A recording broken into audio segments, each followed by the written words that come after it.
All right, both you and Senator Webb on board with allowing offshore drilling in Virginia. Do you think this will have enough support to get through the Senate?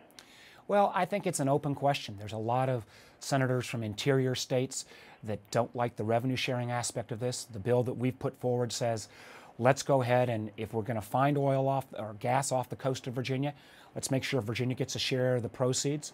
Let's make sure that we redraw the map. That the current maps basically have kind of Virginia being getting not much of what's out there. This changes the map from coming to a point to kind of basically having Virginia's share grow. And it also says, let's make sure there's a portion of these revenues that would be dedicated to land and water conservation in Virginia or to alternative energy development, which again, I think would help assuage some of the concerns that rightfully have been raised around environmental issues. So we're talking about 50% of the revenue here for Virginia. How much money are we really talking about for the Commonwealth? You know, Tom, it's hard to say because we don't really know how much oil and gas is off our coast.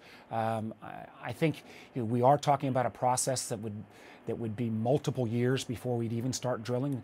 Some of the estimates are be probably 6 to 8 years before we'd see even any drilling commence if everything went smoothly. Obviously, we've got to get approvals as well in consultation with the Defense Department, with the environmental reviews. We've got to get the bill passed as well.